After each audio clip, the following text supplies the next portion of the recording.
As we say in Australia, g'day mate, welcome to one of my videos.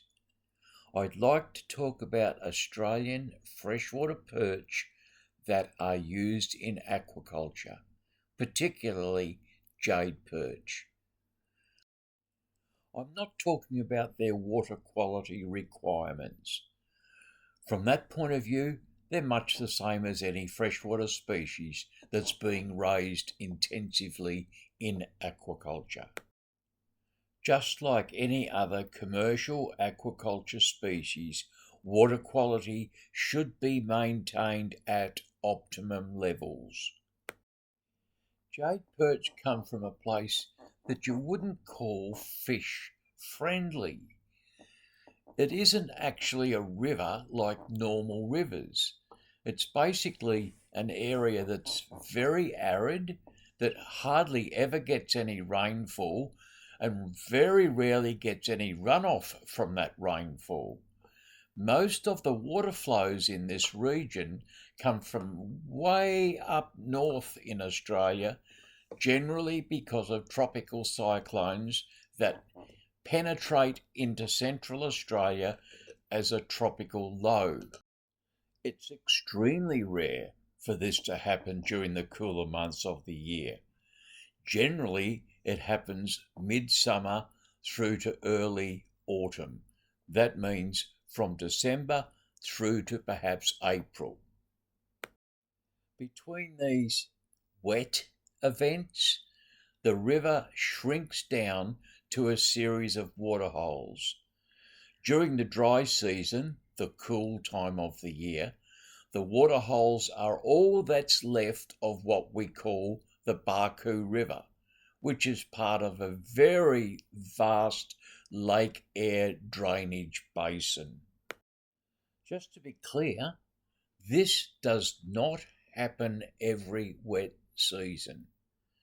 Sometimes it could be a year or 2 or even 3 years between these wet events. During that time, the fish manage to survive in this extremely hostile environment in those waterholes. The way they do that is to store fat. And in extremely good wet seasons, they'll store huge amounts of fat within their body cavity. And here's where the big mistake happens with people trying to spawn the fish. Hatcheries need to understand this fat will prevent the fish from producing good oocytes. Oocytes is a term used to describe eggs within the fish's body before they spawn. Fish that are intended to be used as breeders need to be kept in wild condition. In other words, no storage of fat, just the way they would in a normal season. Then they will produce good oocytes. And the key to doing this the best way is to give them a very natural diet.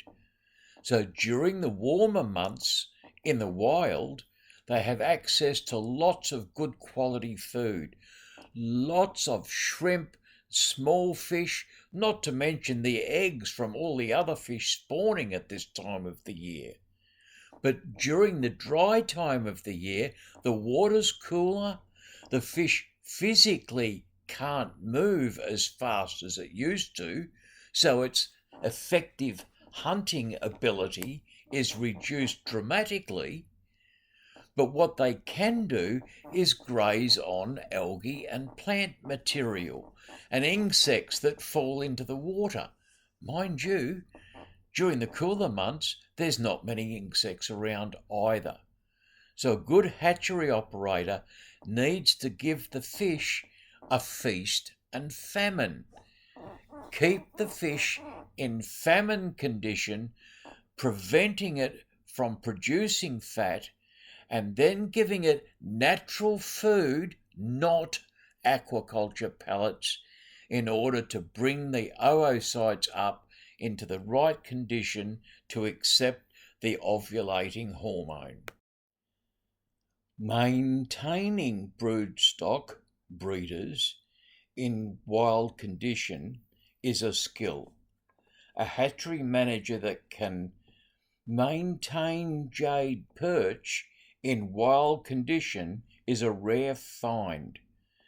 Jade perch can then become serial spawners. And what that means is they will continue to spawn. Inject them with the hormone, they spawn. Come back in a few weeks, they're ready to spawn again. And I've done this personally many times. It's all about managing the diet. Poison them? Sure, just feed them aquaculture pellets and they won't spawn for you. Know what you're doing, manage their diet, and you will develop fish that will become excellent spawners. If you have the luxury of earth ponds, it's much easier to manage broodstock and keep them in wild condition.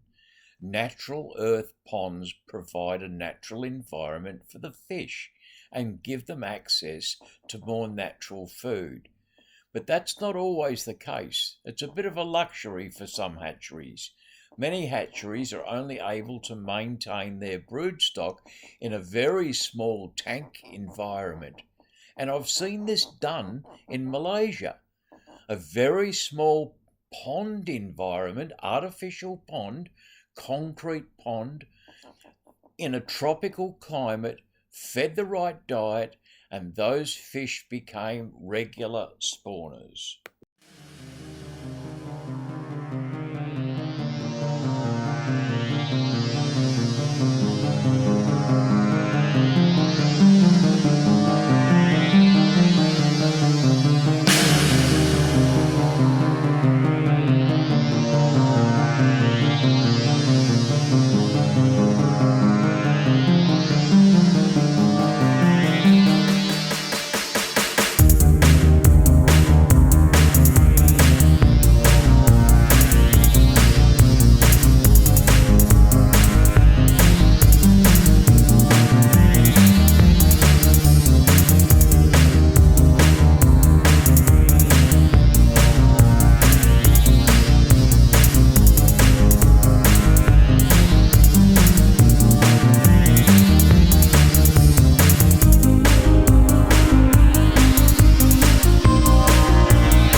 here.